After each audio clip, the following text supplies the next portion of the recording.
बच्चे मन के सच्चे सारे जग के आंख के तारे। गुड मॉर्निंग एवरीवन, कैसे हैं आप लोग? मैं बहुत बढ़िया, उम्मीद करता हूं कि आप लोग भी बहुत अच्छे होंगे। चलिए, बहुत अच्छे मतलब ठीक ठाक, बहुत अच्छा तो कोई नहीं है।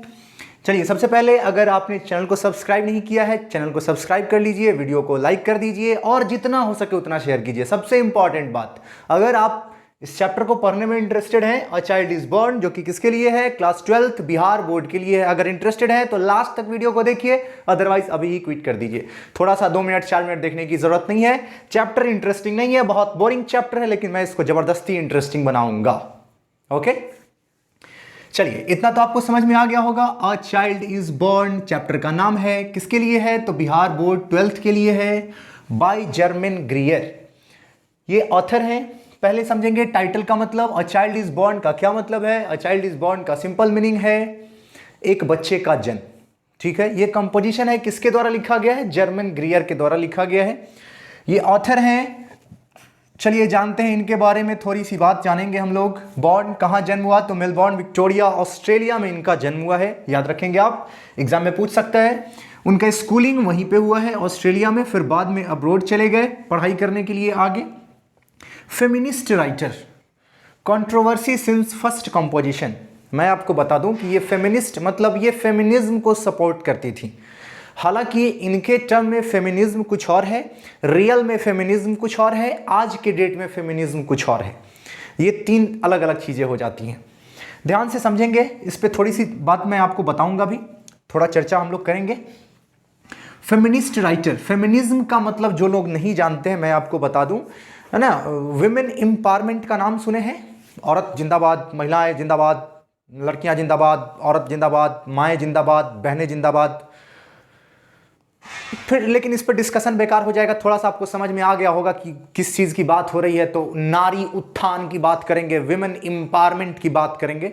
हालांकि मैंने पहले ही कहा आपसे कि 3 अलग अलग चीज़ें हैं। इनके टर्म में, इनके मतलब जर्मन ग्रियर के टर्म में फेमिनिज्म का मतलब कुछ और था, रियल में मतलब कुछ और होता है, और आज के समाज में उस फेमिनिज्म का मतलब कुछ और बन करके रह गया हुआ है। ठीक है, फीमेल से बना है फेमिनिज्म, फीमेल से फेमिनिज्म। ठीक है, फेमिनिन वर्ड होता है ना, फेमिनिन, फीमेल से फेमिनिन, फेमिनिन मतलब फीमेल, उसी से बना है ये फेमिनिज्म। मैं आपको बता दूं, इनका जो पहला कंपोजिशन था, फर्स्ट कंपोजिशन, वहीं से कंट्रोवर्सी स्टार्ट हो गया, मतलब विवाद शुरू हो गए। विवाद, कंट्रोवर्सी, मतलब कि लोग उनके अगेंस्ट जाने लगे, कुछ लोग फेवर करने लगे, कुछ लोग अगेंस्ट करने लगे, अगेंस्ट चले गए। इसी को क्या कहते हैं? कंट्रोवर्सी कहते हैं। मैं आपको बताऊं, इनके इंपॉर्टेंट वर्क्स आपके सामने लिखे हैं। Sex and destiny, the change, the whole woman, Shakespeare's wife.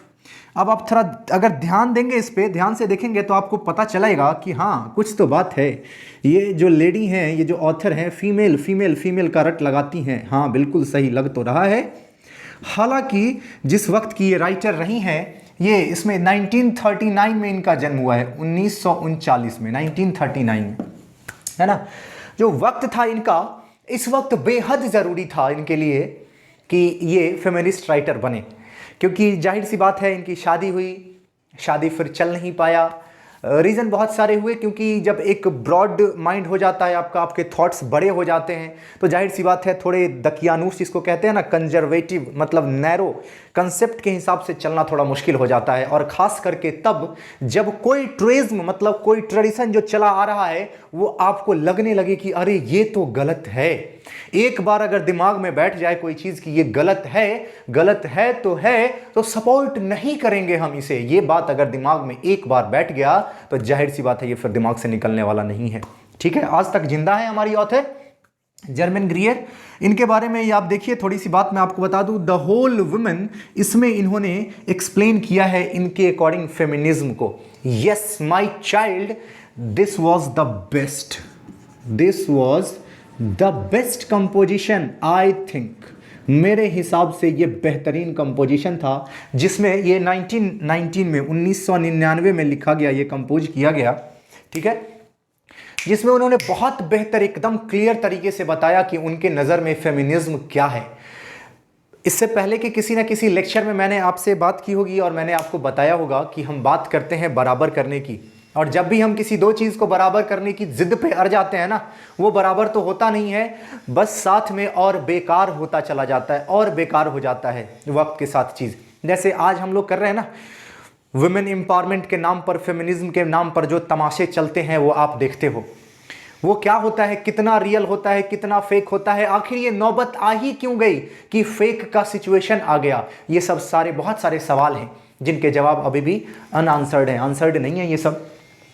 तो उन्होंने बहुत अच्छे से एक्सप्लेन किया। थोड़ी सी बात मैं बता देता हूं क्योंकि इंटरेस्टिंग है, इसके बारे में रिलेवेंट नहीं है, आपसे एग्जाम में नहीं पूछा जाएगा, लेकिन इनके अकॉर्डिंग इनका कहना था जो मैं कहता हूं, यस माय चाइल्ड, जो मेरी सोच है वो इन्होंने कहा। मैंने पहले भी आपसे कहा था कि आप बहुत बेहतर चाहते हो ना, हर जगह अपना 100% इफर्ट लगाओ, टोटल इफर्ट लगाओ और हर चीज को बूस्ट अप करने की कोशिश करो। ये नहीं पर्टिकुलर को टारगेट करो कि इसको बेहतर बनाना है, इसको बेहतर बनाना है, यहां तक पहुंचाना है। अरे क्यों तुमने एक टारगेट क्यों माना है कि उसके बराबर करना है? अरे इसको इसके पिक तक पहुंचाना है, इसको इसके पिक तक पहुंचाना है। बराबर करने के पीछे क्यों पड़े हो यार? बराबर करने के चक्कर में बराबर तो कुछ होता नहीं है, बस बेकार होता चला जाता है। बोलो हाँ या ना, छोड़ो चलो। इसमें उन्होंने क्या कहा? उन्होंने कहा कि मुझे एट पार मेन नहीं चाहिए, एट पार मेन नहीं चाहिए मेरे बच्चे, क्योंकि ये हकीकत है। मर्दों की बराबरी करने की क्या जरूरत है औरतों को? मुझे तो ये नहीं समझ में आता। अरे मर्द अच्छे हैं, मर्द बहुत बेहतर हैं, ये कंसेप्ट कहां है? ये तो मुझे नहीं समझ में आता, सबसे बड़ी बात। अरे उनमें से सारी अच्छाइयों को आपको चुनना पड़ेगा, बुराइयों को छोड़ना पड़ेगा, लेकिन वो तो आप छोड़ेंगे नहीं क्योंकि आपको बराबर करना है। तो अच्छाई में भी कंपीट करेंगे, बुराई में भी कंपीट करेंगे, तो पता चला कि आप जिस उत्थान के लिए चले थे वो उत्थान तो होगा ही नहीं, लेकिन पतन दोनों तरफ से होना शुरू हो जाएगा। आप क्यों बराबर करने के चक्कर में लगे हो? आप इसको बूस्ट अप करो ना, इससे ऊपर ले जाओ, कोई दिक्कत नहीं है। कहां क्यों जरूरी है आप इसके बराबर में करने के चक्कर में क्यों पड़े हो? इतना बूस्ट अप करो ना इसको कि ये बेहतर हो जाए, फिर अपने आप दिखेगा कि एक बहुत ही खूबसूरत सोसाइटी, एक खूबसूरत समाज का निर्माण हो चुका होगा तब तक। समझे बात? यही बात कहती हैं ऑथर इस कंपोजिशन में कि मुझे कभी भी कंपैरिजन नहीं करना है मेन से, मैं बस चाहती हूं कि विमेन को इतना चीज मिलना चाहिए, इतना फ्रीडम मिलना चाहिए, उसके साथ ट्रीटमेंट बेहतर होना चाहिए कि उसका व्यवहार उसके साथ आपका अच्छा होना चाहिए, उनके साथ प्रताड़ना नहीं होनी चाहिए। ये सब बातें जो रियल एम्पावरमेंट है उनकी बात करते हैं। क्यों? आखिर हमारे समाज में आखिर जो होता है, क्या होता है आजकल? हम कंपीट कर रहे हैं, किससे? तो मर्दों से कंपीट कर रहे हैं। अरे कितने मर्द अच्छे हैं, कितनी अच्छाइयां हैं, क्या मतलब है? आप कंपीट करते हो, वो ऐसा करेंगे तो हम क्यों नहीं? अरे वो जो गलत कर रहे हैं ना उसको बंद करो करना, फिर कंपीट करो, फिर कंपेयर करो। नहीं, कंपेयर करते हो with open eyes. Yes, with open eyes. हकीकत है कि दैट इज ब्लाइंड आईज। बंद आंखों से कंपेयर करने चलते हो। काहे का फेमिनिज्म, काहे का वुमेन एम्पावरमेंट? तमाशे चलते हैं इसके नाम पर। खैर छोड़िए, मैं मुद्दे से भटक रहा हूं। आइए, ये हो गया हमारा चैप्टर, ये sorry about the author. Author के बारे में आप लोग जान गए, इतना काफ़ी है ऑथर के बारे में। ऑथर के बारे में इससे ज़्यादा आपको नहीं जानना है। इसमें जितनी बातें हैं ये मोर देन इनफ है आपके एग्जाम पॉइंट ऑफ व्यू से। एग्जाम में इससे ज़्यादा इनके बारे में आपसे कुछ नहीं पूछेगा। सेक्स एंड डेस्टिनी सबसे कंट्रोवर्शियल, सबसे विवादित रहा है इनका ये कंपोजिशन। ये बात आप याद रखेंगे, है ना? हाँ सर, बिल्कुल याद रहेगा। कैसे नहीं याद रखेंगे सर? आप कह रहे हैं याद तो रखेंगे ही, मुझे पता है मेरे बच्चे आप याद रखोगे। Very well, absolutely good. चलो जी आ जाओ। चलिए अब हम लोग जानेंगे किस चीज़ के बारे में? तो हम लोग जानेंगे चैप्टर के बारे में। इस चैप्टर में आखिर है क्या? A child is born, birth, है ना? किसका बर्थ? चाइल्ड, मतलब बेबी का बर्थ। जन्म तो एक बेबी ही लेता है, बोलो हाँ या ना? हाँ सर। लेकिन चाइल्ड में उसे बदलने में जो वक्त लगता है उसकी पूरी कहानी जानेंगे हम। किस तरह से एक बच्चे का जन्म होता है? तो जन्म से नहीं, जन्म की शुरुआत कहाँ से होती है? प्रेगनेंसी से। एक लेडी प्रेग्नेंट होती है, उस वक्त से लेकर के बच्चे का जन्म होता है। फिर बच्चे की पालन पोषण के बाद बच्चा थोड़ा बड़ा हो जाता है, नियर अबाउट 5 to 6 ईयर्स। हम तब तक की पूरी कहानी को समझने की कोशिश करेंगे। किस तरह से हमारे समाज में child birth, baby birth, child birth का 2 मेथड है। एक है ट्रेडिशनल मेथड। अब आप एक बात समझो, लिखा है किसने? जर्मन ग्रियर ने। तो अभी फिलहाल की बात तो हो नहीं रही है, ये पहले की बात है। ट्रेडिशनल मेथड है, आपको पता है? हाँ सर पता है। ट्रेडिशनल मतलब पारंपरिक, जो परंपरा, पहले वाली पुरानी मेथड, ओल्ड मेथड इसको कहेंगे आप। क्या कहेंगे? Old method. और दूसरा है साइंटिफिक मेथड, बोलो हाँ या ना, मतलब मॉडर्न मेथड। हाँ सर ये भी समझ में आ रहा है। तो पहले हम लोग बात करेंगे सिर्फ ट्रेडिशनल मेथड की, ओल्ड मेथड की, पुराने मेथड की बात करेंगे कि आखिर क्या था पुराना मेथड। तो पहले आप इस बात को समझें, आप लोग जानते होंगे कि पहले किस तरह से बच्चे का जन्म होता था। अब तो गवर्नमेंट बहुत अवेयर है, बहुत ज़्यादा कंसियस है और बहुत इसके लिए आगे बढ़कर के स्टेप लिया गया है बहुत सारे, जिसकी वजह से हॉस्पिटल्स बने, जो भी हॉस्पिटल्स हो, गवर्नमेंट हॉस्पिटल्स हो, वहाँ बच्चे का जन्म होता है, प्रॉपर बच्चे की डिलीवरी होती है, प्रॉपर ट्रीटमेंट दिया जाता है, खास करके उनको पैसे भी दिए जाते हैं। अब तो बच्चे के जन्म पे पैसा भी अच्छा खासा अमाउंट मिलता है, पहले बहुत कम था, अब थोड़ा ठीक मिलने लगा है। बच्चे का जन्म कराया जाता है हॉस्पिटल में। लेकिन बात हो रही है किसकी? ट्रेडिशनल मेथड की। इस ट्रेडिशनल मेथड में क्या होता था बच्चे, आप ही बताओ? गांव की जो सबसे पुरानी महिला, मतलब जो बूढ़ी औरत होंगी, वही नर्स बन जाती हैं, वही डॉक्टर बन जाती हैं, है ना। गांव में कहीं भी किसी भी बच्चे का जन्म होने वाला हो, जैसे ही जन्म का वक्त आता है, लेबर पेन स्टार्ट होता है। लेबर पेन मतलब बच्चे के जन्म के वक्त जो माँ को दर्द होता है उसको कहते हैं labour pain. During and before labour pain. तो उसी दादी अम्मा को बुलाया जाता है, जो सबसे पुरानी औरत होती है। उनके एक्सपीरियंस के बेसिस पर उन्होंने इतने बच्चों का जन्म कराया है। उनके पास कोई डिग्री नहीं होती है, डिग्री कौन देता है? तो गांव वाले ही देते हैं। और वो आती है, बच्चे का जन्म कराती हैं। माना जाता है ऐसा कि उस ट्रेडिशनल चाइल्ड बर्थ के मेथड में 7 में से 3 केस लगभग फेल्योर माने जाते थे। फेल्योर का मतलब या तो बच्चे की मृत्यु हो जाती थी, या फिर माँ की मृत्यु हो जाती थी, या फिर दोनों की मृत्यु हो जाती थी। ये 3 केस होते थे। 7 में से 3 मतलब 4 ही सक्सेसफुल माने जाते थे, ऐसा कहा जाता है। फिर अब सवाल ये उठता है कि आखिर क्या तरीका है चाइल्ड बर्थ का? तो स्टार्ट करते हैं कहां से? प्रेगनेंसी से। एक लेडी प्रेग्नेंट होती है, कहां की बात कर रहे हैं हम? ट्रेडिशनल मेथड की। हम साइंटिफिक मेथड, मॉडर्न मेथड की बात नहीं कर रहे हैं, हम ट्रेडिशनल मेथड की बात कर रहे हैं, जिसमें मेडिसिन की कोई बात नहीं होगी। बात करेंगे हम सिर्फ किस बात की? तो चर्चा करेंगे हम कि किस तरह से बच्चे का जन्म कराया जाता है विदाउट मेडिसिन।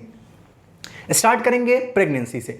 जब एक लेडी प्रेग्नेंट होती है तो उनके प्रेगनेंसी के साथ ही रिचुअल्स स्टार्ट हो जाते हैं। बच्चे ध्यान देना आप, उनकी प्रेगनेंसी के साथ रिचुअल्स स्टार्ट हो जाते हैं। रिचुअल्स किसको कहते हैं बच्चे? तो रिचुअल्स का मतलब होता है, रिचुअल्स मतलब क्या कहें उसको? विधि विधि नहीं किया जाता है, रीति रिवाज जिसको कहते हैं, रीति रिवाज, रिचुअल्स। हाँ, तो वो जैसे होता है कि 10 दिन पे ये सेलिब्रेशन किया जाएगा, 2 महीने पे ये सेलिब्रेशन किया जाएगा, 6 महीने पे ये सेलिब्रेशन किया जाएगा, बच्चे के जन्म के 6 दिन बाद ये सेलिब्रेशन होगा, 20 दिन बाद ये सेलिब्रेशन होगा। ऐसे करके कुछ कुछ ये सेलिब्रेशंस होते हैं जो रिचुअल्स का कहे जाते हैं, कि उसको रीति रिवाज का नाम दे दिया गया। आखिर क्यों ये क्यों किए जाते हैं? तो पहले बात समझो बच्चे कि आपको पता होगा, और नहीं पता होगा तो आप पता कीजिए, अपने जो बड़े होंगे आपसे उनसे पता कीजिए, कोई दिक्कत नहीं है। आप इन सब चीज़ों के नॉलेज रखें, क्योंकि ज़रूरी है आज के वक्त में ये सब चीज़ आपको जानना। और आप तो 12th के स्टूडेंट हैं, आपको तो पूरी जानकारी होनी चाहिए। ड्यूरिंग प्रेगनेंसी औरतों के नखरे बढ़ जाते हैं, स्ट्रेस लेवल बढ़ जाता है, गुस्सा ज़्यादा आता है, तुरंत से मुस्कुराना हो जाता है, हंसना हो जाता है, तुरंत से मुंह फूल जाता है, तुरंत से रोना स्टार्ट कर देती हैं। मतलब मेंटल बैलेंस जो है वो थोड़ा सा गड़बड़ाने लगता है। गलत डायरेक्शन में मत ले जाइएगा इस बात को कि मेंटल बैलेंस बिगड़ने लगता है, नहीं। इसको बोलते हैं मूड स्विंग। क्या बोलते हैं इसको? मूड स्विंग बोलते हैं इसको, है ना। हाँ, बहुत मूड तुरंत तुरंत चेंज होता है, बहुत इधर उधर तुरंत, मतलब तुरंत खुश हो जाएंगी, तुरंत ये, तुरंत वो, तुरंत हंसना है, तुरंत गुस्सा हो जाना है, तुरंत रोने लगना है, तुरंत 2 ही मिनट में खुश हो जाना है। ये सब नखरे बढ़ जाते हैं। कहने का क्या मतलब है? एक शब्द में अगर कहें तो स्ट्रेस लेवल बढ़ जाता है। क्या होता है? स्ट्रेस लेवल बढ़ जाता है। तो इस स्ट्रेस लेवल को कंट्रोल करने के लिए ये सब रिचुअल्स रखे जाते हैं, ताकि कुछ दिनों तक माइंड क्या होता है? फ्रेश रहता है, और थोड़ा सा अंदर से मन जो है चिल रहता है, थोड़ा खुश रहते हैं लोग मतलब प्रेग्नेंट लेडी। अब आप ध्यान से देखो, इसमें ऑथर बताती हैं कि एक लेडी जब प्रेग्नेंट होती है तो सबसे पहला सपोर्ट किसका चाहिए होता है? तो उसके हस्बैंड का सपोर्ट चाहिए होता है। हस्बैंड के बाद फैमिली का सपोर्ट चाहिए, और फैमिली के बाद तब सोसाइटी का सपोर्ट चाहिए। देखिए, ये सब चीज़ आप याद मत कीजिएगा, याद कीजिएगा फिर भूल जाइएगा, याद नहीं करना है। समझो क्यों? औरत के नखरे बढ़ गए, गुस्सा तुरंत आ रहा है, खुश भी तुरंत हो जा रही है, ये सब चीज़ जिसको कहते हैं मेंटल इम्बैलेंस तो नहीं कह सकते हैं, ज़्यादा हो गया, गलत वर्ड इस्तेमाल हो गया, मूड स्विंग कहिए। अगर हस्बैंड का सपोर्ट नहीं होगा ना पहला, तो फैमिली का सपोर्ट नहीं मिलेगा, ये श्योर एंड सर्टेन है। अगर उस औरत के नखरे हस्बैंड नहीं उठाएगा तो फैमिली वाले नहीं उठाएंगे वो नखरे। अब कहिएगा अगर प्रॉपर सपोर्ट हस्बैंड का नहीं हो, कहने का मतलब नखरे है, मुंह फुला हुआ है, बिना बात का फुल गया, अब उधर से मुंह फुला हुआ है, हस्बैंड का सपोर्ट नहीं है, हस्बैंड अगर दूसरे टाइप वाले में का है, आपको क्या पता कौन दो टाइप होता है? एक टाइप होता है मिला बाबू मिला छोना वाला, समझते हैं ना? हाँ, तो वो मनाने दुनाने वाला होता है। एक होता है कि जैसे ही अगर कुछ मुंह फुला हुआ है, देंगे एक छापा ना, चलो क्या मुंह बनाया हुआ है बिना मतलब का फालतू वाला। तो अगर दूसरा टाइप वाला अगर है तो बताइए स्ट्रेस लेवल कितना बढ़ जाएगा। लेकिन पहला वाला टाइप का होना चाहिए कि वो नखरे उठा सके, बात समझे आप? हाँ, नखरे उठा सके उनको पहला सपोर्ट किसका चाहिए? हस्बैंड का। फिर फैमिली का भी सपोर्ट चाहिए कि फैमिली भी नखरे उठाए और सोसाइटी भी सपोर्ट करे। तो एक प्रेग्नेंट लेडी को इन तीनों का सपोर्ट चाहिए होता है। प्राइम सपोर्ट किसका होता है? हस्बैंड का, सेकंड फैमिली का, और थर्ड सोसाइटी का सपोर्ट चाहिए होता है। बोलो आपको ये चीज़ समझ में आ रहा है कि नहीं अभी? तो हाँ सर, बहुत अच्छे से समझ में आ रहा है। चलो अब एक बात आप बताओ, हमारे समाज में जो कौन से समाज की बात कर रहे हैं हम? ट्रेडिशनल समाज की बात कर रहे हैं। पहले के समाज में, ट्रेडिशनल में, देखिए बताते हैं, ऑथर जो है बहुत शर्मिंदा है और बहुत ही क्रिटिसाइज करती हैं, बताती हैं कि कितना गलत है हमारे समाज में, कुछ चीज़ें बहुत गलत हैं। हाँ बच्चे, गलत तो है, लेकिन इनके फैसले हम लोग नहीं करेंगे। जो ऑथर कह चुकी हैं उसको पढ़ लेंगे हम लोग, और सही गलत का फैसला हम छोड़ देंगे समाज पर। अभी इस पर ज़्यादा डिस्कशन, अपना दिमाग नहीं दौड़ाएंगे ज़्यादा। अब देखो आप बात,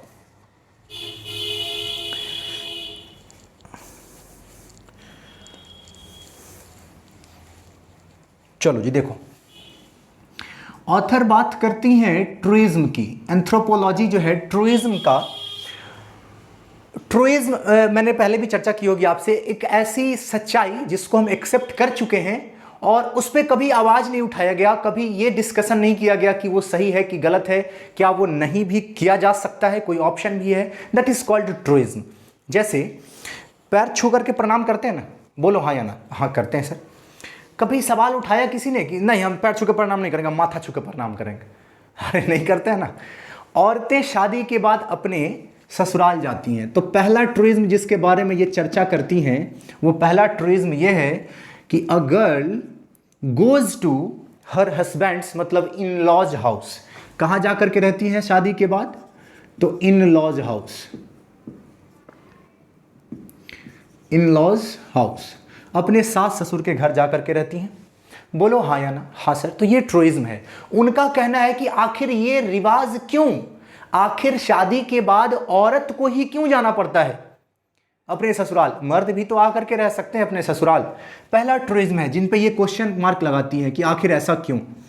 दूसरा जो सबसे बढ़िया बात, और मेरा भी मानना है ये चीज़, वो कहती हैं कि एक लेडी, एक लड़की अपने ससुराल में वहाँ का फैमिली मेंबर तब तक नहीं बन पाती हैं, तब तक नहीं बन पाती हैं जब तक वो पहले बच्चे को जन्म ना दे दे।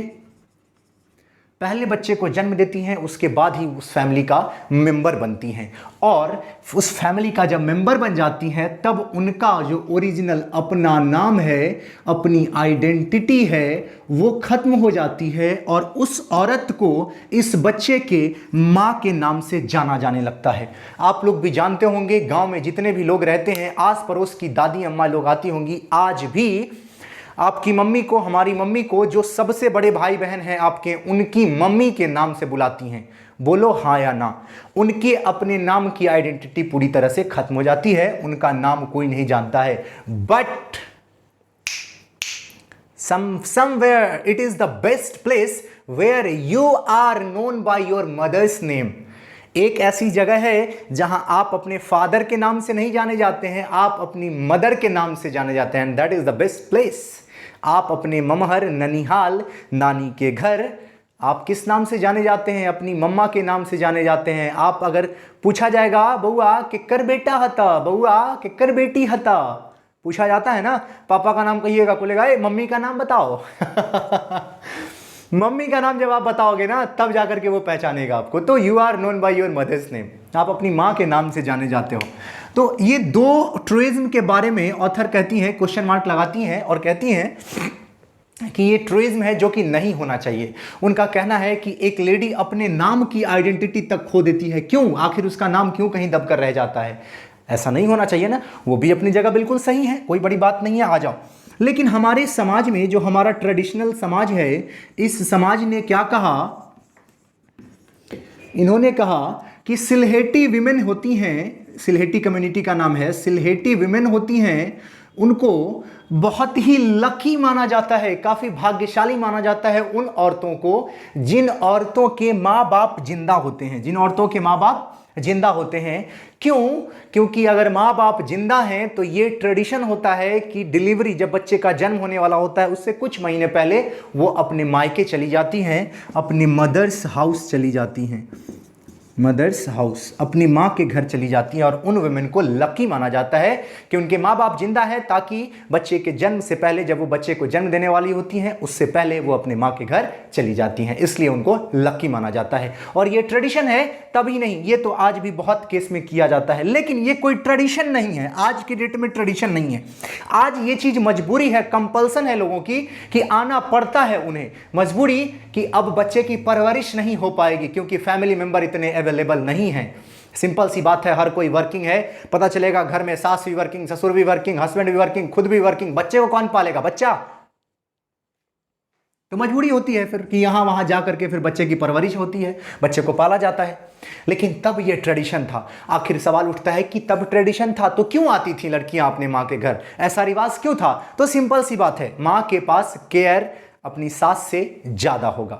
ऐसा नहीं है कि सास वहां पे केयर नहीं करेंगी, मदर इन लॉ केयर नहीं करेंगी, मदर इन लॉ भी केयर करेंगी, लेकिन मां जैसा नहीं होगा। रीजन, आप अपने घर पे हो तो आपका वर्चस्व ही अलग है, आपका रुतबा ही अलग है, आप एक अलग ही स्वैग में रहते हो, है कि नहीं? बोलो। मान लो कि घर में देवर है, ननद है, ननद, हाँ देवर है, ननद है, वो लोग बहुत अच्छे हैं, सेवा कर रहे हैं, वो बहुत ही अच्छे से सेवा कर रहे हैं, एक लेडी जो प्रेग्नेंट है उसकी सेवा कर रहे हैं बहुत अच्छे से। लेकिन अगर आपको गुस्सा आया तो आप उस पर गुस्सा उतार सकते हो? नहीं उतार सकते हो बच्चे, ये डिफरेंस है। लेकिन वही देवर और ननद की जगह पे अपने भाई बहन अगर आपके घर पे हैं, आपको गुस्सा आया तो आप ये बॉल पकड़ के नचा के दो झापड़ दे सकते हो। आपसे अगर छोटा है तो दे सकते हो ना, हाँ दे सकते हैं। और खुद नहीं दे सकते तो पापा को कंप्लेन कर दो, पापा देखिए पानी मांगे थे नहीं दिया। और ये सब केयर कहां होगा? सिर्फ तो ये घर पे होगा, इसलिए घर चली जाती हैं। और इन सिल्हेटी वुमेन को काफी लकी, बहुत ही भाग्यशाली माना जाता है। बोलो बात समझ में आ रही है कि नहीं? हाँ सर समझ में तो आ रही है बात। अब देखो ट्रेडिशनल, इसी ट्रेडिशनल मेथड में क्या किया जाता है कि बच्चे के जन्म के पहले माना जाता है कि ये अशुभ होगा। क्या हो जाएगा? ये अशुभ होगा, कुछ मिसफॉर्चून हो जाएगा, कुछ ही जिसको कहते हैं ना कि अपशगुन माना जाता है कि जन्म से पहले बच्चे के लिए कुछ नहीं खरीदा जाता है। आज वाला बात नहीं है कि बच्चे का जन्म होने वाला हुआ, बस घर में पोस्टर उस्टर बच्चा का चिपका दिए, या गुड्डा गुड़िया खरीद के घर भर दिए, बच्चा ये नहीं झुंझुना खरीद के रखा जा रहा है। अभी वाला बात नहीं माना जाता था कि इसको मिसफॉर्चून माना जाता था, गलत माना जाता था, अनऑस्पिशियस माना जाता था इसको, इसलिए नहीं खरीदा जाता था। लेकिन बच्चे के जन्म के बाद, ध्यान से सुनो बच्चे, बच्चे के जन्म के बाद हमारी सोसाइटी में जश्न मनाया जाता है, समझे? सेलिब्रेशंस होते हैं। अब एक बात बताओ, क्वेश्चन पूछता है, ऑब्जेक्टिव के क्वेश्चंस बनेंगे बच्चे, ध्यान से सुनो आप। ऑब्जेक्टिव का क्वेश्चंस बनता है, पूछा जाएगा कि बच्चे के जन्म के बाद सबसे पहला सवाल कि बेटे के जन्म पे खुशियां मनाई जाती हैं या बेटी के जन्म पे? तो आंसर होगा ऑन बोथ, दोनों पे। लेकिन अगर पूछा जाए कि ज्यादा खुशी और ज्यादा बेहतर क्या माना जाता है, तो जाहिर सी बात है लड़कों के जन्म को थोड़ा सा बेहतर माना जाता है। बहुत लोग, आप तो जानते भी होंगे, बेटी जन्म लेना शुरू होती है तो बेटा के इंतजार में लाइन लग जाता है। कभी कभी होता है, बहुत बार में देखिएगा 2 3 4 बहन हो जाती हैं, तब एक भाई का जन्म होता है। तो ठीक है, होना भी चाहिए। बेटे के जन्म पे थोड़ी सी ज़्यादा खुशियाँ मनाई जाती हैं। खुशी कैसे मनाते हैं लोग? तो नामकरण होता है, नाम रखा जाता है, सेलिब्रेशन होते हैं, नाच गाना का प्रोग्राम होता है, जिस नाच गाना में औरतें, महिलाएं, अनमैरिड गर्ल्स, लड़कियां और बूढ़ी औरतें भी हिस्सा लेती हैं। उसमें मर्द पार्टिसिपेट नहीं करते हैं। मर्द का पार्टिसिपेशन अलग ही होता है, उनके खुशियां मनाने का तरीका ही अलग है। बाहर बैठ के कहीं पर एक जगह 4 आदमी बैठे, थोड़ा थोड़ा मार लिए, हो गया सेलिब्रेशन उनका, वो अलग ही सेलिब्रेशन होता है उनका। उनको नाच गाना करने की जरूरत नहीं पड़ती है। इस तरह से सेलिब्रेट करते हैं लोग। हमारे समाज में कुछ तो ऐसा भी है, एक बंटू कम्युनिटी है अफ्रीका में। बंटू कम्युनिटी कहाँ पर? तो अफ्रीका में। ये बंटू कम्युनिटी का क्या काम है, सॉरी काम नहीं है, बंटू कम्युनिटी में क्या धारणा है, क्या तरीका है चाइल्ड बर्थ का, बच्चे के जन्म का क्या तरीका है, शॉक हो जाओगे आप सुन करके। एक कमरा जो लेबर रूम है, कौन सा रूम है? लेबर रूम, मतलब उसमें बच्चे का जन्म कराया जाता है। इवन इन हॉस्पिटल्स की बात कर रहा हूं मैं। एक कमरा होता है जिसमें फर्श पे पूरा ब्लड ब्लड ब्लड भरा हुआ होता है। उस रूम में एक ग्रोनिंग लेडी जो करा रही होती है, एक औरत, उसको उस रूम में छोड़ दिया जाता है और पूरा ब्लड ब्लड होता है फर्श पे। उस रूम में उसको बंद कर दिया जाता है, चाहे एक औरत हो, दो औरत हो, चार औरत हो, पांच औरत हो, जितनी भी महिलाएं आएंगी जो अभी अभी बच्चे को जन्म देने वाली हैं, उनको उस कमरे में बंद कर दिया जाता है, बाहर सैंडल लगा दिया जाता है। And she is left to groan, उनको कराने के लिए छोड़ दिया जाता है until they hear the sound of baby. Crackle sound होता है ना, क्रैकल तो नहीं बोल सकते हैं क्योंकि वो जन्म लेने के बाद बच्चा खिलखिलाता है, खिलखिलाता नहीं है। तो वो बच्चे का बेबी क्राई, बच्चे के रोने की आवाज जब तक नहीं सुनेंगे ना, तब तक दरवाजा नहीं खुलता है। इस चक्कर में न जाने कितनी औरतें मर जाती हैं उसी में। तो ये तरीका होता है। और माना क्या जाता है उनका, क्या एक क्या कह सकते हैं, मानना है, परसेप्शन है उनका कि ब्लड ब्लड ब्लड है तो उसमें औरत को छोड़ दिए तो उसको देख करके थोड़ा हिम्मत आएगा, ब्लड ब्लड तो हिम्मत आएगा तो ताकत आएगा। तो बच्चे को जन्म देने के लिए जो ताकत चाहिए, एक हिम्मत चाहिए, दर्द बर्दाश्त करने की क्षमता चाहिए, वो देख करके इंप्रूव हो जाता है। सब फालतू वाली बात है, लेकिन अब है तो है, आपको मानना है। ट्रेडिशनल मेथड की ही बात कर रहा हूं मैं। अब एक बड़ा ही इंटरेस्टिंग सा बात है, बांग्लादेश। बांग्लादेश में कहा जाता है कि वहां पे बच्चों की परवरिश कैसे होती है, ट्रेडिशनल मेथड। मैं अभी मेडिसिन की बात नहीं कर रहा हूं, मॉडर्न मेथड की बात नहीं कर रहा हूं, मैं अभी बात कर रहा हूं ट्रेडिशनल मेथड की। इसमें क्या होता है कि बच्चे जो होते हैं उनकी परवरिश कैसे होती है, उनका पालन पोषण कैसे होता है, उनकी पेरेंटिंग कैसे होती है। तो छोटे से ही बच्चा क्या होता है, एक परिवार में बहुत सारे बच्चे होते हैं, बहुरानियां होती हैं बहुत सारी, मतलब क्योंकि अब बेटे बहुत सारे होंगे एक घर में, तो उनकी शादी हुई तो सबकी पत्नियां भी बहुत सारी हुई, मतलब सबकी एक एक ही, अभी नहीं समझिएगा कि मल्टीपल ऑप्शन वाला बात नहीं है, एक एक ही सबकी शादी हुई तो 5-6 ही भाई हैं अगर, तो 5-6 के बच्चे अगर 4-4 भी मान लीजिए तो 24-25 बच्चा हो गया, 30 बच्चा हो गया आसपास नियर अबाउट, और थोड़ा ज़्यादा शौकीन है तो 40-50 बच्चा हो जाएगा। उन सब का कैसे होता है, एगो उठा करके सबको लेके जाएगा, एकदम नहा उहा के रगड़ धो करके ला करके रख देगा, एगो पाउडर स्नो मार करके चमका देगा, एगो तेल लगा के उसका पूरा बाल सेंट देगा, एगो बैठेगा सबको खाना खिला देगा, एगो उठाएगा सबको सुला देगा जा करके। ये तरीके होते हैं। फिर ऑथर का एक तकलीफ है, उनका क्या कहना है कि हमारे जो ट्रेडिशनल समाज की बात कर रहा हूं उसमें सबसे बड़ी दिक्कत क्या होती है ना, कि बच्चे अपने माँ बाप से ज्यादा अपने ग्रैंड पेरेंट्स, अपने अंकल आंटी, अपने मैटरनल ग्रैंड पेरेंट्स जो नाना नानी होते हैं, दादा दादी होते हैं, चाचा चाची होते हैं, उनसे ज्यादा अटैच हो जाते हैं in comparison their own parents. अपने ही माँ बाप से ज्यादा बच्चे अपने चाचा चाची, नाना नानी, दादा दादी से अटैच हो जाते हैं। जानते हैं क्यों? क्योंकि वो ज्यादा वक्त उन्हीं के साथ बिताते हैं। कहिएगा कैसे? अब ध्यान से सुनो आप, मैक्सिमम बच्चे नाना नानी से ज्यादा अटैच होते हैं। जानते हैं क्यों?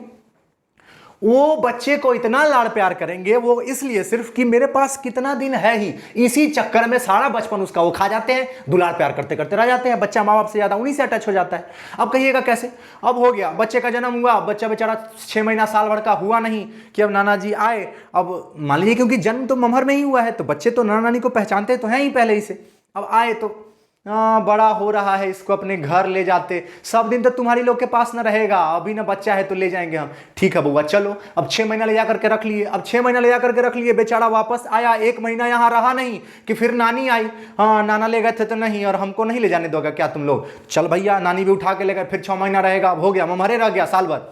उसके बाद उतना ही नहीं, अब जो चाचा चाची होंगे जिनके अपने बच्चे नहीं हैं अभी फिलहाल, तो वो ये दिखाने में कि हम उसके जन्म से बहुत खुश हैं, वो बच्चा को इतना ना अपने पास रखेंगे कि बच्चा मम्मी पापा से ज्यादा चाचा चाची से अटैच हो जाता है। फिर ज्यादातर बच्चे दादी माँ के पास सोना ज्यादा पसंद करेंगे। मम्मी खींच रही है, चल मेरे साथ सोने, नहीं हम दादी के साथ सोएंगे, हम दादाजी के साथ सोएंगे, बोलो हाँ या ना?